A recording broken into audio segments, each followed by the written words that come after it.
Friends, मैं सुनीता अग्रवाल। मेरे channel पे आप सभी का बहुत बहुत स्वागत है। तो आज हम बनाएंगे बहुत ही ज्यादा टेस्टी रेसिपी। तो चलिए बनाना शुरू करते हैं। आज मैं आपको बहुत ही ज्यादा हेल्दी और टेस्टी नाश्ता बनाना बताती हूँ, कैसे बनाया जाता है। इसे आप ब्रेकफास्ट में बना करके खा सकते हैं, या आपको कभी भी मीठा खाने की इच्छा है तब भी आप इसको बना करके खा सकते हैं। और ये अनेक रोगों में भी बहुत ही ज़्यादा फायदा करता है। इसे बच्चे बड़े सभी खा सकते हैं और ये सभी को बहुत ज़्यादा पसंद भी आएगा। इसके खाने से आपका पेट तो भरेगा ही और काफ़ी टाइम तक आपको भूख भी नहीं लगेगी। नाश्ता बनाने के लिए ये हमने 12 से 15 बादाम लिए हैं, जिसे हमने पानी में 5 से 6 घंटे के लिए भिगो दिया था। अब ये बादाम फूल गए हैं। अब हम इनको छील लेंगे। और ये हमने 2 टीस्पून खसखस लिए, इसे भी हमने पानी में भिगो दिया था। अब ये भी फूल गई है। आप चाहें तो इन दोनों चीज़ों को रात में भिगो करके रख सकते हैं और सुबह नाश्ता बना सकते हैं। अब हम बादामों को छील लेते हैं। बादामों को पानी में भिगोने से बादाम के अंदर जो गर्मी की तासीर होती है वो खत्म हो जाती है। इस तरीके से हम सभी बादाम छील करके तैयार कर लेंगे। ये हमने सभी बादामों को छील लिया है और खसखस में से भी हमने पानी को निकाल दिया है। अब बादाम को मिक्सी जार में डाल देते हैं और खसखस को भी। अब इसके अंदर 1/4 कप दूध डाल देते हैं। अब सभी चीजों को मिक्सी से हम महीन पीस लेते हैं। ये हमने खसखस और बादाम को महीन पीस लिया है। ये दोनों ही हमारी हेल्थ के लिए बहुत ही ज्यादा फायदेमंद होते हैं। बादाम में भरपूर मात्रा में विटामिन ई पाया जाता है। इसमें calcium, magnesium, omega 3 fatty acid होता है, जो हमें फिट रखने में कारगर होता है। ये सभी चीजें खसखस में भी पाई जाती हैं। इसमें भरपूर मात्रा में एंटीऑक्सीडेंट पाए जाते हैं। ये दोनों चीज़ें आँखों के लिए, दिमाग, स्किन, ब्लड प्रेशर, हार्ट, सिर दर्द, अनिद्रा, ऐसे ना जाने कितने रोगों में ये दोनों चीज़ें बहुत ही ज़्यादा फायदा करती हैं। अगर मैं आपको बताने लगी तो वीडियो काफ़ी बड़ी हो जाएगी। अब हम इसे साइड में रख देते हैं और आगे की तैयारी कर लेते हैं। गैस पे हमने पैन रख दिया है। इसमें 1 टीस्पून देसी घी डाल देते। घी को मेल्ट होने देते। घी मेल्ट हो गया है। ये हमने 1 कप मखाने लिए हैं, वो हम पैन में डाल देते हैं। अब मखानों को लगातार चलाते हुए स्लो मीडियम फ्लेम पे क्रिस्पी होने तक भून लेते हैं। और आप चाहें तो इन मखानों को बिना घी डाल के भी भून सकते हैं, लेकिन हम थोड़ा सा घी डाल करके मखानों को भूनते हैं तो मखानों का टेस्ट बढ़ जाता है। उसकी वजह से नाश्ता खाने में टेस्टी लगता है। मखाने हमारी हेल्थ के लिए बहुत ही ज़्यादा फायदेमंद होते हैं, क्योंकि इसमें भरपूर मात्रा में फाइबर पाया जाता है।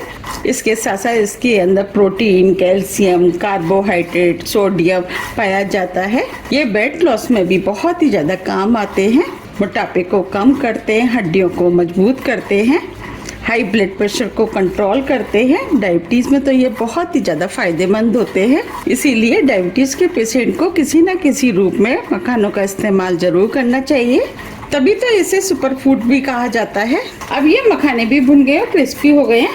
अब हम इसमें से एक मखाना लेके चेक कर लेते हैं। देखिए, हम मखाने को तोड़ रहे हैं तो ये इजीली टूट रहा है, इसका मतलब ये क्रिस्पी हो गया है। अब फ्लेम को ऑफ कर देते हैं, मखानों को अलग प्लेट में निकाल लेते हैं। ये हमने मखानों को प्लेट में निकाल लिया है। अब इसी पैन में 1 टीस्पून देसी घी और डाल देते हैं और इस घी को भी हम मेल्ट होने देते हैं। ये हमने आधा कप गेहूं का दलिया लिया है, वो हम इसके अंदर डाल देते हैं। अब हम दलिया को स्लो मीडियम फ्लेम पे हल्के गोल्डन कलर का होने तक भून लेते हैं। हमें इसे लगातार चलाते हुए भूनना है। और दलिया भी हमारी हेल्थ के लिए बहुत ही ज़्यादा फायदेमंद होता है, क्योंकि इसमें भरपूर मात्रा में फाइबर पाया जाता है। और फाइबर के साथ साथ इसके अंदर कैल्शियम, विटामिन, आयरन भी पाया जाता है, जो कि हमारी हेल्थ के लिए बहुत ही ज़्यादा फायदेमंद होता है। इसीलिए दलिया को अपनी डाइट में हमें किसी न किसी रूप में ज़रूर खाना चाहिए। और ये अनेक रोगों में भी फायदा करता है। हार्ट के लिए तो ये बहुत ही ज़्यादा फायदेमंद होता है। और इसमें भरपूर मात्रा में आयरन होने के कारण हीमोग्लोबिन को बढ़ाता है। यानी किसी के शरीर में खून की कमी है तो उसको दलिया का सेवन जरूर करना चाहिए। ब्लड शुगर को कंट्रोल करता है, रक्त में शुगर की मात्रा को कम करता है, इंसुलिन को बढ़ाता है। इससे जो डायबिटीज में समस्या पैदा होती है वो कम करता है। इसीलिए डायबिटीज में तो ये बहुत ही ज्यादा फायदेमंद होता है। फाइबर होने के कारण ये पेट के लिए भी बहुत ही ज़्यादा फायदेमंद होता है, कब्ज को दूर करता है। अगर आप वेट कम करना चाहते हैं उसमें भी ये बहुत ही ज़्यादा फायदेमंद होता है। आप इस दलिये को दूध की जगह मूंग की दाल डाल करके बना सकते हैं। इसके खाने से पूरे दिन की जो एनर्जी होती है वो मिल जाती है और इसके खाने से पूरे दिन शरीर तरोताजा रहता है। इसमें भरपूर मात्रा में कैल्शियम, मैग्नीशियम होता है जो हमारी हड्डियों को मजबूत करता है। इसीलिए हमें रोज अपनी डाइट में दलिये का किसी न किसी रूप में जरूर सेवन करना चाहिए। आप देख पा रहे हैं ये दलिया भुनना शुरू हो गया है। अब ये दलिया भुन गया है, हल्के गोल्डन कलर का हो गया है। आप चाहे तो इस दलिये को बिना घी डाल करके भुन करके आप रख सकते हैं। ये कई महीनों तक चल जाता है, खराब नहीं होता है। अगर आपको ये रेसिपी बनानी है तो आपको इस दलिये को बार बार भूनना नहीं पड़ेगा। अगर आप घी डाल करके भून के रखेंगे तो वो दलिया जल्दी खराब हो जाता है। उसे आप सिर्फ 15-20 दिन के लिए ही रख सकते हैं। अगर आप बिना घी डाल करके दलिये को रखेंगे तो ये 5 से 6 महीने करीब आराम से चल जाता है।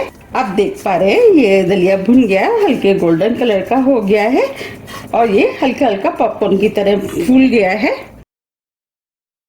अब इसके अंदर हम 4 कप दूध डाल देते हैं।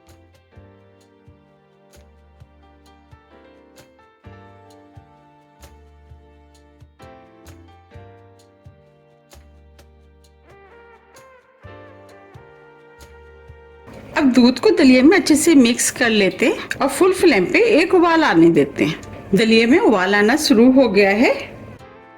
अब जो हमने बादाम और खसखस पीसा था वो हम दलिये में डाल देते हैं और इसे मिक्स कर देते हैं। अब इस दलिये को स्लो मीडियम फ्लेम पे 8 से 10 मिनट के लिए पकने देते हैं, जिससे कि दलिया अच्छे से गल जाए। अब इस जार में जो मिश्रण लगा रह गया था उसमें हमने थोड़ा सा दूध डाल दिया है। अब इस दूध को भी हम इसी में डाल देते हैं और इस दलिये को हम बीच बीच में 1-2 मिनट में चलाते भी रहेंगे। अब इस दलिये को हम पकने देते हैं। 8 मिनट करीब हो गए हैं। अब ये दूध भी गाढ़ा हो गया है और दलिया भी पक गया है। देखिए दलिया फूल गया है। देखिए हम हाथ से दबा रहे हैं तो ये इजीली दब रहा है। इसका मतलब दलिया पक गया है। ये हमने आधा कप धागे वाली मिश्री ली है।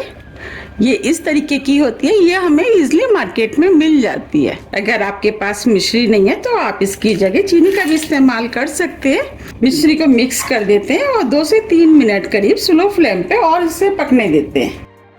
अगर आप मिश्री और चीनी का इस्तेमाल नहीं करना चाहते, अगर आप गुड़ डालना चाहते हैं तो आप फ्लेम को ऑफ करने के बाद गुड़ का इस्तेमाल करें। अगर आप फ्लेम ऑन में करेंगे तो हो सकता है ये खीर फट जाए। हमने ये दलिये की खीर बनाई है। इस खीर को डायबिटीज के पेशेंट के अलावा सभी खा सकते हैं। 3 मिनट करीब हो गए हैं। अब ये खीर भी बनके तैयार हो गई है। अब फ्लेम को ऑफ कर देते हैं। जो हमने मखाने भुने थे वो हम इसके अंदर डाल देते हैं। आप चाहे तो इसके अंदर काजू और बादाम का भी इस्तेमाल कर सकते हैं। मखाने को मिक्स कर देते हैं। अब ये खीर खाने में टेस्टी लगे और इसके अंदर खुशबू अच्छी आए उसके लिए ये हमने 3 से 4 छोटी इलायची ली है, उसे पीस लिया, वो डाल देते हैं। इलायची को मिक्स कर देते हैं। अब ये दलिये की खीर बनके तैयार हो गई है। आप देख पा रहे कितनी बढ़िया खीर बनी है। अब इसे हम थोड़ा सा ठंडा होने देते हैं। अब ये दलिये की खीर थोड़ी सी ठंडी हो गई है। अब हम इसे सर्व कर लेते हैं। ये खीर खाने में बहुत ही ज़्यादा टेस्टी लगती है। इसे आप बड़े, बच्चे, बुजुर्ग कोई भी खा सकते हैं और ये हेल्दी भी होती है क्योंकि हमने इसे दलिये के साथ बनाया है और दलिया हमारी हेल्थ के लिए बहुत ही ज़्यादा फायदेमंद भी होता है क्योंकि इसमें भरपूर मात्रा में फाइबर पाया जाता है और दलिया खाने से हमारा पेट पूरे दिन भरा भरा रहता है और ये खाने में भी बहुत ही ज़्यादा टेस्टी लगती है। आप भी इसे एक बार ज़रूर ट्राई कीजिएगा, आपको भी ये बहुत ज़्यादा पसंद आएगी। और इसे बनाना तो बहुत आसान है, झटपट बन के तैयार हो जाती है। अगर आपके पास दलिया भुना हुआ रखा है फिर तो बनाने में बिल्कुल भी टाइम नहीं लगता है। ये खाने में इतनी टेस्टी लगती है। अगर आपने इसे एक बार बना के खा लिया तो आपकी फैमिली में सभी बार बार बनाने की डिमांड करेंगे। तो आप मुझे कमेंट्स करके ज़रूर बताइए कि आप इसे कब बना रहे हैं।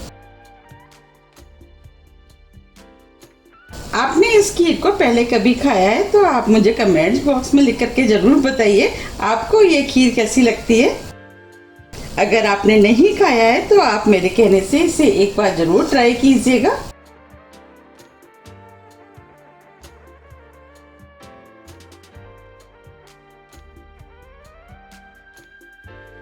आप चाहे तो इस खीर को इस तरीके से भी खा सकते हैं और आप चाहे तो इसके ऊपर थोड़े से ड्राई फ्रूट भी डाल सकते हैं। हम इसके ऊपर थोड़े से बादाम डाल देते हैं जिससे ये देखने में और भी ज़्यादा सुंदर लगेगी।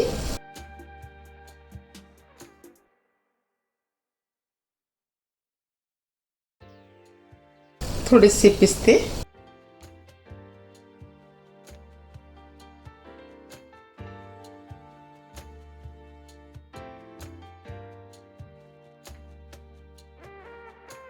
देखिए सुबह का कितना बढ़िया नाश्ता बनके तैयार हुआ है। आप इसकी सुबह सुबह एक कटोरी खा लें तो जो आपको पूरे दिन की सुस्ती, थकान, कमजोरी रहती है वो हो जाएगी दूर और तंदुरुस्ती मिलेगी भरपूर। तो आप मुझे बताइए कि आपको ये कैसी लगी। ये देखने में जितनी सुंदर लग रही है उससे ज़्यादा ये खाने में टेस्टी लगती है। अगर आपको मेरी रेसिपी थोड़ी भी पसंद आती है तो रेसिपी को लाइक कीजिए, चैनल को सब्सक्राइब कीजिए और ज़्यादा से ज़्यादा शेयर कीजिए। अब हम फिर मिलते हैं इसी तरह की टेस्टी रेसिपी के साथ। जब तक के लिए नमस्कार।